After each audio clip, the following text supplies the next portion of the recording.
I'm Allison with Simple Fantastic Kitchen. Today we're going to be making a simple, quick, hearty, and delicious dish, Fettuccine Alfredo, made with real Parmesan cheese. And I am lucky enough to have my sister Suzanne here with me today to help me with this wonderful recipe that you make for your kids all the time, right? They love it. And when you need a quick dinner, you can make it super quick and you know you're using real ingredients and they just love it. So it's perfect. So awesome. And it's so simple. So you're literally going to make the pasta first. So we're just going to boil the water. We're going to put a little salt in. A teaspoon of salt. The saltier, the better in a way. Yeah. Yeah. They say when you're making pasta to salt it like the ocean. Oh, I love that. While we're having it boil, we want to put the top on it. There we go. Very important. Just because it'll boil faster. Okay. Let the water boil and then we'll add the pasta. It's important you never break the noodles when you put them into the pot. Ooh, this is good information. You do not.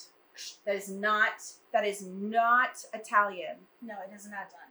So we're looking at the water. It's getting close to boiling. You can see that there are a few bubbles coming up. We want to wait to add the pasta until it's at a rolling boil. Mm-hmm. We are dressed exactly alike in honor of what our mother used to do for us when we were kids. She used to dress us alike all the time. Absolutely. So we said, hey, we're going to dress exactly alike in honor of that. I think we might even have pictures of us as little girls together. We're not twins, but she dressed us like that. So the Alfredo sauce that you make. Traditional. Yes. And is there anything that you would or could add to it, not for your boys, because they love to just be so simple. They don't love anything extra added in. But if you were going to have it for dinner party or for someone else, what might you add in? I would add in chicken and broccoli. That's my absolute favorite. And that's pretty standard as well. Yeah. Add in more garlic. That would probably be my preference. Shrimp.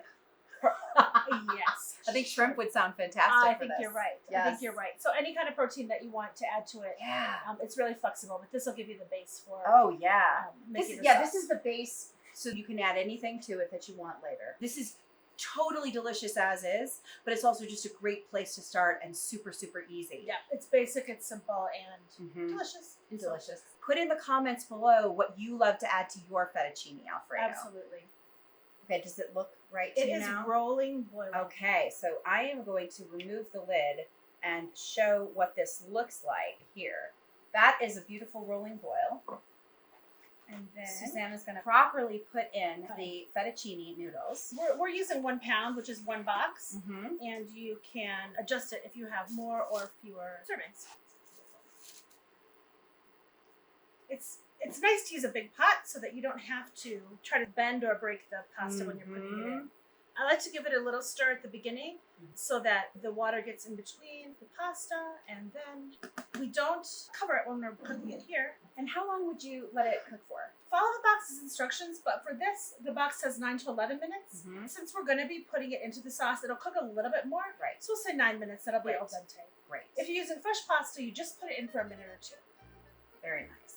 As it boils, it's important to stir the pasta occasionally and keep it moving. Then, about 1 minute before the pasta is finished cooking, you'll want to capture some of the pasta water to use later. So the pasta water has magical qualities when you're making the sauce. So I'm going to reserve pasta water before we strain it off. And I always reserve more than I think I'm going to need because it's not a bad idea. You never know. The magical pasta water is created when the pasta noodles release excess starch into the water while they cook. This starchy pasta water acts as an emulsifier when added to sauces, as it binds with fat to create a smooth, creamy sauce. The pasta is ready, so now it's time to strain it. All right, we got our pasta strained. Now it's time to make the sauce. So we start by heating up the pan. So as your pot is heating up, we can add butter, about a half a stick of butter. You may want to add more, just to your liking. And you can always add more at any time during the process. You don't have to have it at the beginning. We'll let that melt. You can always stick it in the microwave if you're really short on time, but it'll melt pretty quickly. Honestly, this is the fun part of cooking. One of the really fun parts. I love it. And you can be aware if you're using salted or unsalted butter, the pasta water that you're adding will have salt in it. So just be aware of how much salt you've added in each step. As while we're making this, we're not going to add any additional salt because we have plenty of this. And we also are using salted butter. So exactly. I am a fan of salted butter.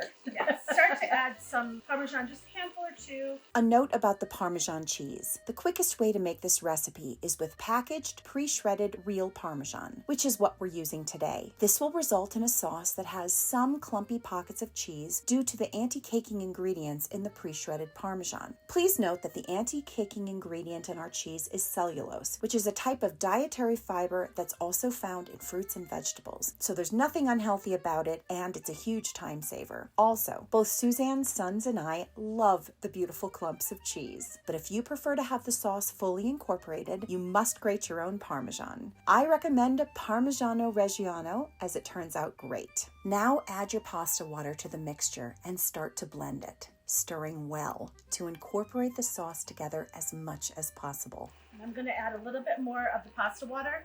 If you add too much, you can just let it keep cooking and it will evaporate out. Keep stirring. Also, please note that to speed things up, you can use 2 burners simultaneously when making this yourself. So you can make the sauce while the pasta cooks. The whole meal can be ready in minutes. Now we want to turn the heat way down. Okay.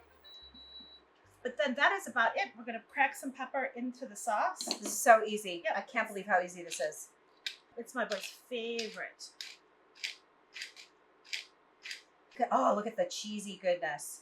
Once we put the pasta in, we'll continue to stir it. The pasta can cook a little bit more in the sauce, and then everything will just come together well. So we want to bring the pasta over. Suzanne ran a little bit of cold water also over the pasta, so that it wouldn't stick together and it would stop cooking while we were making the sauce. Yeah, we want to control when the pasta cooks. So the pasta will cook again now. Yep. Beautiful. Stir the sauce with the pasta, allowing them to combine well for just a minute or 2.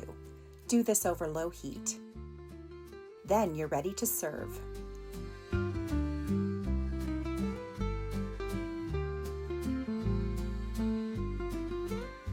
So we are ready to dig into our fettuccine Alfredo, but the ultimate taste tester is here. Suzanne's son, Ryan.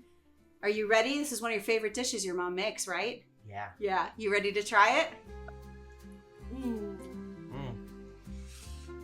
Wow, that's good.